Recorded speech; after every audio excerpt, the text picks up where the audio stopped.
നിങ്ങൾ ഇന്ന് കാണാൻ പോകുന്നത് ബാലയുടെ കരിയറിൽ തന്നെ ഇക്കാലത്തെ ഒരു മികച്ച അമിട്ടുപടമായ ഭഗവന്ത് കേസരിയാണ്. അപ്പോൾ പടം തുടങ്ങുന്നത് ഒരു ജയിലിന്റെ അകത്ത് ഒരുത്തിന് എല്ലാവരും ചേർന്ന് വട്ടത്തിൽ ഓട്ടിക്കുന്നതാണ്. ഇതെന്താ ജയില് അതോ കോൺക്രീറ്റ് പണി സൈറ്റാണ്?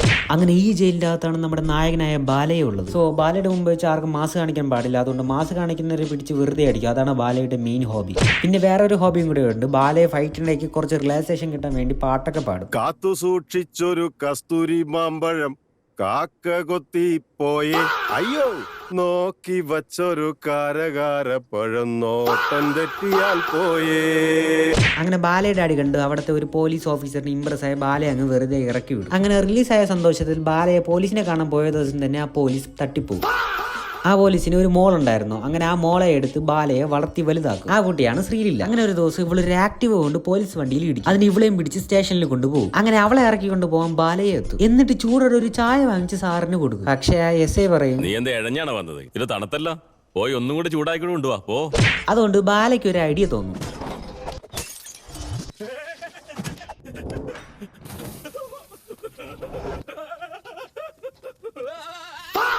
അങ്ങനെ ഒരു മാസ് ഡയലോഗ് മേടിച്ച് ബാലയെ സ്ഥലം വിടും. അപ്പോൾ പടത്തിൽ ഒരു മ്യാരക വില്ലൻ വേണമല്ലോ, അതുകൊണ്ട് ഇതിൽ ഒരു മ്യാരക വില്ലനുണ്ട്. മ്യാരക വില്ലനൊക്കെ തന്നെയാണ്, പക്ഷെ ഒരൊറ്റ കാലേ ഉള്ളൂ. പുള്ളിക്കാരൻ വലിയ ബിസിനസ് മാനാണ്. മ്യാരകം ഒന്ന് തെളിയിക്കാൻ വേണ്ടി തന്നെ സ്വന്തം മോനെ വരെ ബോംബ് വെച്ച് കൊല്ലും. എന്നിട്ട് പറയും, ആരാണോ ശക്തൻ അവൻ മാത്രമേ വിജയിക്കൂ. എന്നെ തകർക്കാൻ കഴിവുള്ള ശക്തിമാനെ ആ ദൈവത്തിന് പോലും കൊണ്ടുവരാൻ കഴിയില്ല. ഒരു കാല് പോലും ഇല്ല, എന്നിട്ടാണ് വലിയ വീരവാദം കൊണക്കുന്നത്. ഈ പടത്തിൽ പേരിനൊരു നടി വേണമെന്ന് ഡയറക്ടർ പറഞ്ഞുകൊണ്ട് കാജലിനെ വെറുതെ കൊണ്ടുവരും. എന്തിന്? ബാലയുടെ പിറകെ നടത്തിക്കാൻ വേണ്ടി. അങ്ങനെ ഒരു മാർക്കറ്റിൽ വെച്ച് ബാലയും കാജലും തമ്മിൽ കാണും. അപ്പോൾ ബാലയെ പറയും, ഓ ഇന്നലെ സ്റ്റേഷനിലുണ്ടായിരുന്നല്ലേ, സുഖമാണോ ആന്റി? ഹലോ, ആരാ നിങ്ങളുടെ ആന്റി? അതെ, 10-30 വയസ്സ് കഴിഞ്ഞില്ലേ? അവിടെ എവിടെയൊക്കെ ആയിട്ട് ഗ്രേ ഹെയറും ഉണ്ടല്ലോ. അപ്പൊ പിന്നെ താങ്കളുടെ താടി എന്താ വൈറ്റ് വാഷ് അടിച്ചതാണോ? 65 വയസ്സുള്ള പടുക്കളവനാണ് 35 വയസ്സുള്ള കാജലിനെ ആന്റി എന്ന് വിളിച്ചത്. അത് ഇയാളുടെ അനിയത്തിയാടോ, ആരെങ്കിലും ഒന്ന് പറഞ്ഞ് മനസ്സിലാക്കി കൊടുക്കും. അങ്ങനെ ഒരു അരമണിക്കൂർ ഇവർ രണ്ടുപേരുടെയും ചളിയും പറഞ്ഞ് നമ്മളെ അങ്ങ് നിർത്തി വെറുപ്പിക്കും. അങ്ങനെ ഇരിക്കുമ്പോഴാണ് ബാലയുടെ മോളെ ഒരുത്തം വന്ന് ശല്യം ചെയ്യും. ഇതറിഞ്ഞ ബാലയെ രാത്രി തന്നെ അവന്റെ വീട്ടിൽ കയറി ചെന്ന് അവന്റെ അച്ഛൻ്റെ അടുത്ത് കുറച്ച് തള്ളു കഥകൾ പറഞ്ഞ് വെറുപ്പിക്കും. ജീവിതത്തിൽ ഇതുവരെ അനുഭവിക്കാത്ത വികാരമായിരിക്കും. അന്ന് പുലർച്ചെ ആ കാട്ടിൽ ഉദിക്കാൻ സൂര്യന് തന്നെ പേടിയായിരുന്നു. എങ്ങനെ? അന്ന് പുലർച്ചെ ആ കാട്ടിൽ ഉദിക്കാൻ സൂര്യന് തന്നെ പേടിയായിരുന്നു. എടേ ഡബ് ചെയ്യണത് കുറച്ച് മീനിങ് ആയിട്ട് ചെയ്യടേ. എന്തോന്നടേ ഒരുമാതിരി തൊലിഞ്ഞ ഡയലോഗ്. അങ്ങനെ ആ തള്ളു കഥ കേട്ടിട്ട് അവന്റെ അച്ഛൻ ഇംപ്രസ് ആയി കാലിലൊക്കെ വീണ് മാപ്പ് ചോദിക്കും. അങ്ങനെ ഇരിക്കുമ്പോഴാണ് ഒരു കൂട്ടം വില്ലന്റെ ആളുകൾ ചേർന്ന് ബാലയുടെ മോളെ തട്ടിക്കൊണ്ടു പോകും. അറിഞ്ഞ ബാലയെ ഒരു ലോറി എടുത്തോണ്ട് ഒരു വരവുണ്ട് മോനെ.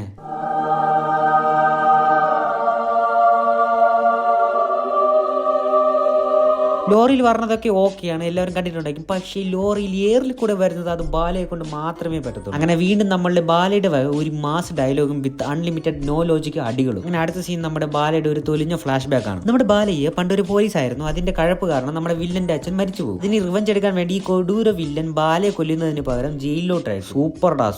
അവിടെ വെച്ച് കൊന്നിരുന്നെങ്കിൽ പടം ക്ലോസ് ആക്കായിരുന്നു. അങ്ങനെ back to the present story. അങ്ങനെ അടുത്ത ദിവസം ബാലയെ വീണ്ടും ഒരു ബസ്സും കൊണ്ട് വില്ലന്റെ ഫ്ലാറ്റിന് ഇടിച്ച് പടമാക്കിയിട്ട് നേരെ വില്ലന്റെ അടുത്ത് വന്ന് പറയും, എനിക്ക് നിന്നെ കൊല്ലണം, പക്ഷെ ഞാൻ ശിക്ഷിക്കപ്പെടരുത്.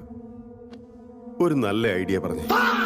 ഇനി നിങ്ങളിപ്പോ കാണാൻ പോകുന്നത് ബുദ്ധിയില്ലാത്ത രണ്ട് മണ്ടന്മാരുടെ കോൺവെർസേഷൻ ആണ്. ഞാൻ പഴയ സാൻവി അല്ല കേസരി. ശരിയാ, പഴയ സാങ്വിയാകാൻ പറ്റില്ലല്ലോ. അപ്പൊ നിനക്ക് 2 കാലുണ്ടായിരുന്നല്ലോ, അതിലൊരെണ്ണം ഞാനും എടുത്തില്ലേ?